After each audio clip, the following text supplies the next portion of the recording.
to know more such amazing stories from Indian history, click the bell icon and subscribe to Live History India. Mumbai से 65 kilometre दूर एक नगर है, नाला सोपारा। इस जगह को देखने से लगता नहीं है कि ये 2000 साल पहले कभी सोपारा बंदरगाह का हिस्सा रहा होगा। यहाँ एक प्रसिद्ध स्तूप भी था। ये जगह इतनी प्रसिद्ध थी कि कहा जाता है कि गौतम बुद्ध खुद यहाँ आए थे। हो सकता है कि ये बात सही नहीं हो, लेकिन ये सच है कि सोपारा कभी आस्था और व्यापार का बड़ा केंद्र हुआ करता था।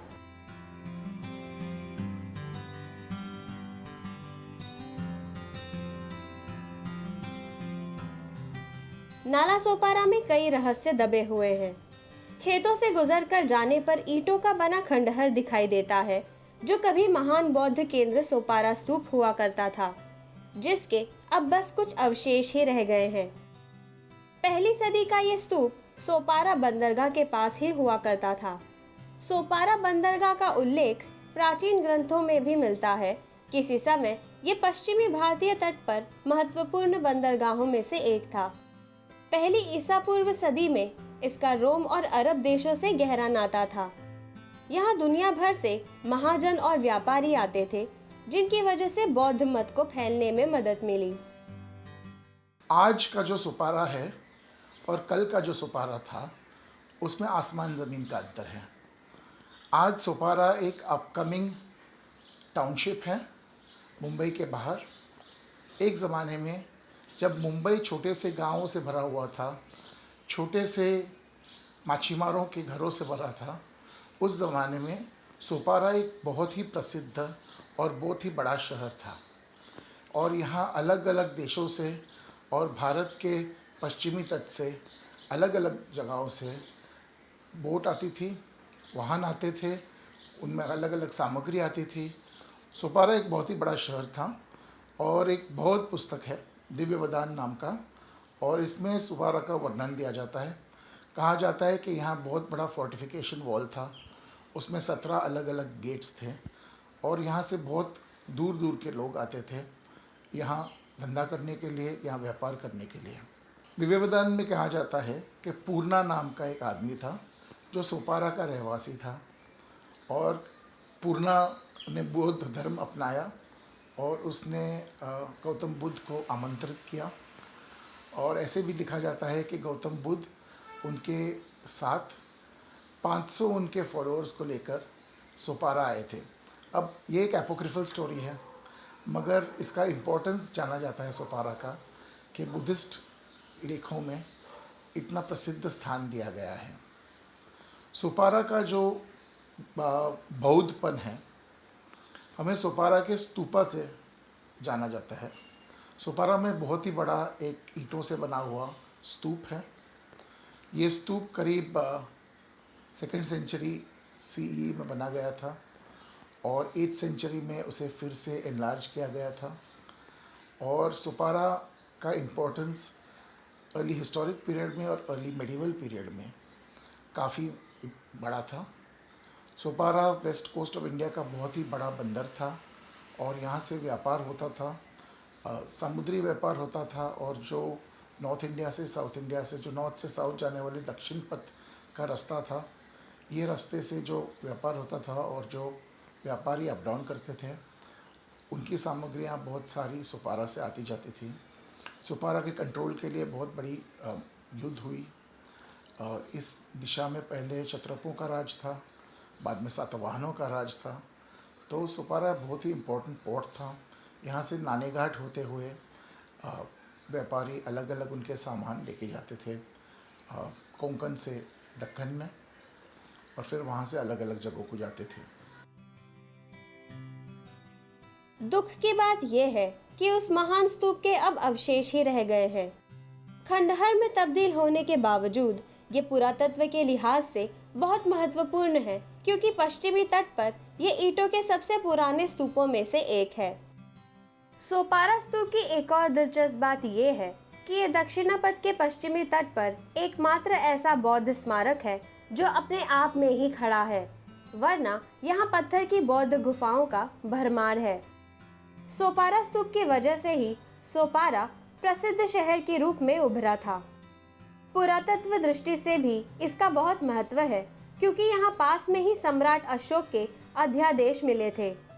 इसके अलावा भारत में ये एक पहली मात्र ऐसी जगह है जहाँ भारत के मशहूर पुरातत्वविद पंडित भगवान लाल इंद्र जी ने पहली बार सन 1882 में खुदाई करवाई थी।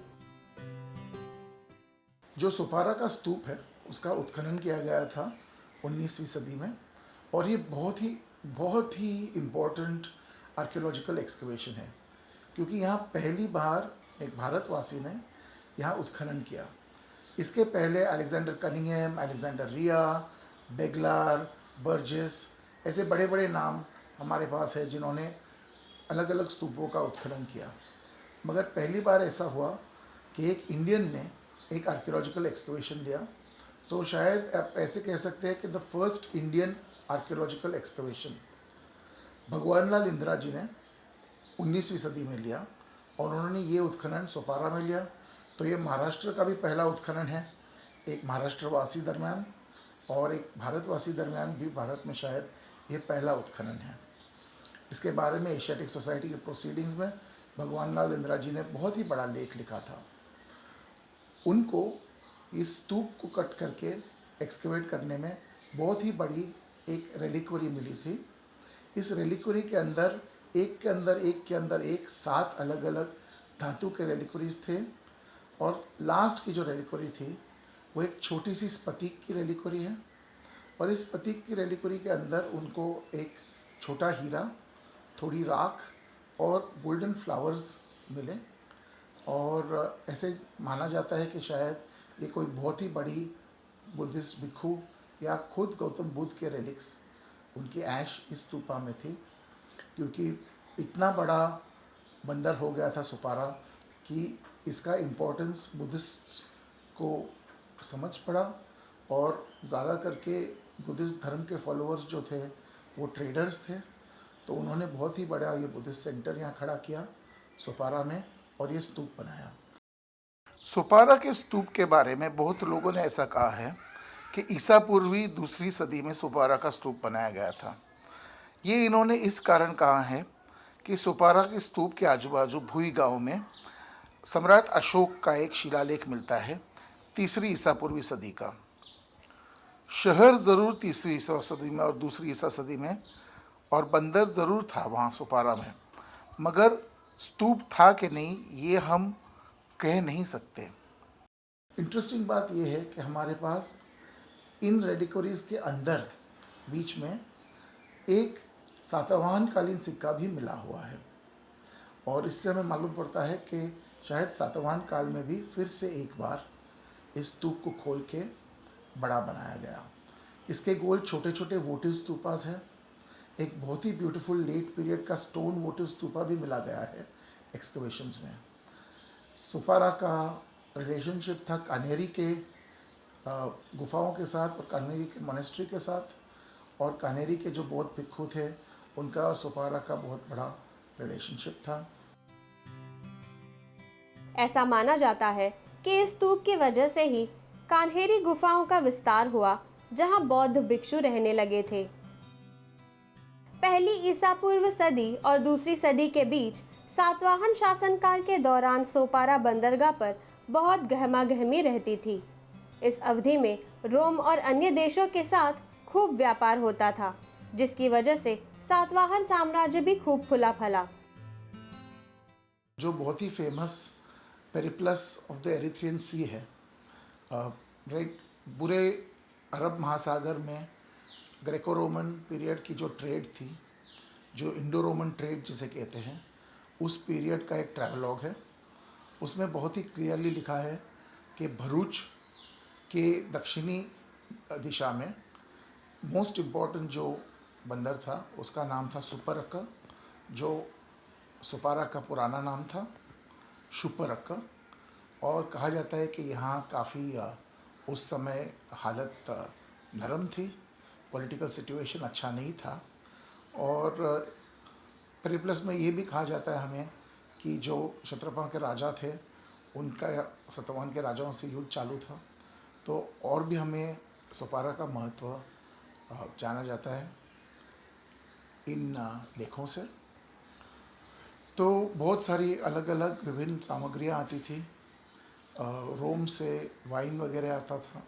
भारत से ज़्यादा करके cotton, silk, elephants, monkeys, peacocks, ये सब एक्सपोर्ट किए जाते थे और इनका सबका वर्णन भी पेरिप्लस में है।